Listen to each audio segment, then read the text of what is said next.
Hello.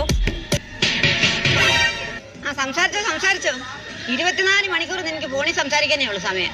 അതൊക്കെ എന്റെ അനിയത്തിമാരുടെ മക്കള് അവരെന്തുണ്ടേലും തള്ളമാരോട് വന്ന് പറയും. നീയാണ് എന്തെങ്കിലും പറയുവോ? നിനക്കെന്താ ഇതിന് മാത്രം രഹസ്യം ആണല്ലേ?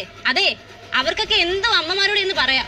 എന്റെ അമ്മയോട് പറഞ്ഞാലോ നാട്ടുകാരറിയും, കുടുംബക്കാരറിയും, എല്ലാരും അമ്മ വിളിച്ചറിയിക്കത്തില്ലേ? എന്നിട്ട് എനിക്കൊരു സമാധാനം തരുമോ? അതും പറഞ്ഞ് പിന്നെ 24 മണിക്കൂർ കുറ്റപ്പെടുത്തും. അതൊക്കെ പണ്ടായിരുന്നു. ഇപ്പൊ ഞാൻ അപ്ഡേറ്റ് ആയി. ഇതുപോലൊന്നും അമ്മ എന്നോട് നേരത്തെ സംസാരിച്ചിട്ടില്ലല്ലോ. പറഞ്ഞു നോക്കാം. ആരാ മോളെ ഫോണില്? അമ്മയോട് പറ അമ്മയോട്. അമ്മ, അതെന്റെ കൂട്ടുകാരനില്ലേ, അവനെന്നെ ഇഷ്ടവാ. ഇനി അമ്മയോട് പറഞ്ഞില്ലെന്ന് പറയത്തില്ലല്ലോ, എല്ലാം മനസ്സിലായി കാണുമല്ലോ.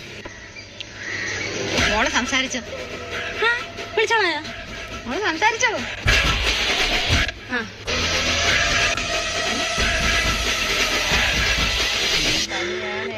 മോള് സംസാരിച്ചോ?